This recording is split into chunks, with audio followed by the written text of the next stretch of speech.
The prevalence of domestic and sexual violence in homes is on the rise, as couples now resort to physical combat in tackling misunderstanding which causes more harm than good. To reorientate the mindset of Ikosi Isheri residents, the council chairman Samiat Abolanle-Bada, in partnership with the Lagos State Domestic and Sexual Violence Agency, organized a forum to help address the rising cases of the menace across the state. The meeting was attended by parents, aspiring couples, youths, the management team, as well as residents. In a keynote address, the chairman, Samiat Abolanle-Bada, said people have died as a result of keeping silent when they are assaulted. She urged residents to report any case of violence and sexual harassment to the council or the nearest police station for prompt action. You all will agree with me that the issue of sexual and gender-based violence require urgent attention, and all of us must be ready to correct this anomaly, which a lot of us sees as a normal thing and has destroyed a lot of home, offices, and relationships. On our part as government, we shall encourage victims to speak out and ensure that the law takes its courses on the offenders to serve as the detriment to those that may be nursing such evil habits. Ladies and gentlemen, permit me at this junction to inform us that the issue of sexual and gender-based violence is not limited to girls, as boys too are affected.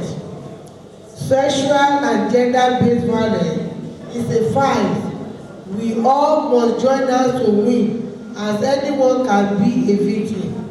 For those of us that are present here today, let us help to preach the gospel and encourage those affected to speak out.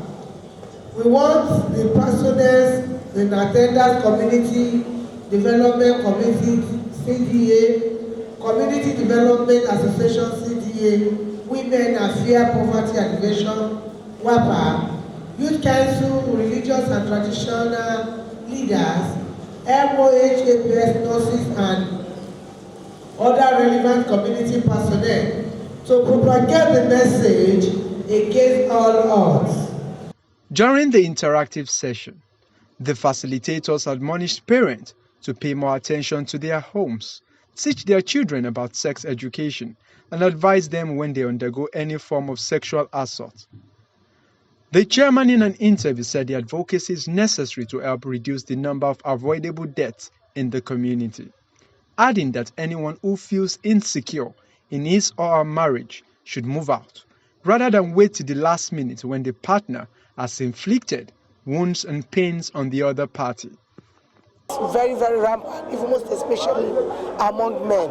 And if you don't speak out, if we don't, as a woman even on seat, on position, if we don't help our people, like advocating for them, they wouldn't even know what next and how to go about it. A lot of women are dying. A lot of women don't even know whom to call. A lot of women died of negligence. They felt it has happened, it has happened. A lot of things are happening that women just feel, you know, when you divorce your husband, they will be can't even against you. But we as a woman leader, we can't even, you know, close our eyes up and see women dying just because we don't want people to, you know, to make jest of them. We don't want people to say, "I look at her, she doesn't have, she's lonely, this and that." We need to help them. And as a social worker, a lot of women will counsel them. We tell them, look, you know, divorcing a man or staying alone is not a sickness. Do you get it? It's not a sickness. It is for you to live long. It is for you to be able to eat the fruit of your womb.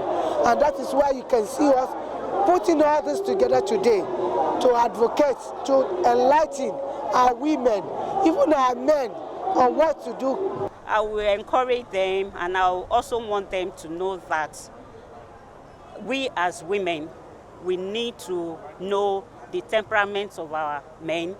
And if you know your husband, you understand your husband very well, there are certain times you can talk to them, there are certain times you don't need to talk to them.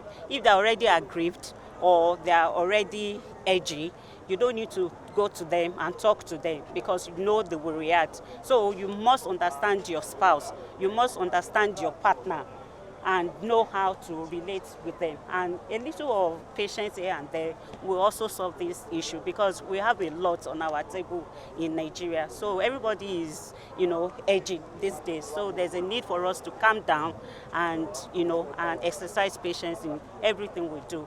The agency's community engagement officer, Damilare Adewusi, reviewed what the society can do to help put an end to this menace, adding that the advocacy was designed to heighten awareness about domestic and sexual violence among members of the community, with support services available for victims and survivors by Lagos state government. What I would want them to take home is ability for them to pass the message to their neighbors. For everybody, part of our message here today is that each and everybody that is present here has a responsibility for the community, meaning that as soon as they leave here, they go back to their various places of work, they go back to their homes and tell each and everybody, and be vigilant as well, and of course serve as people, as watchdog to the society that they found themselves, so that they can always make reports at every point in time. If the number of domestic and sexual violence cases are reduced to the barest minimum, it will be another social vice down in the society.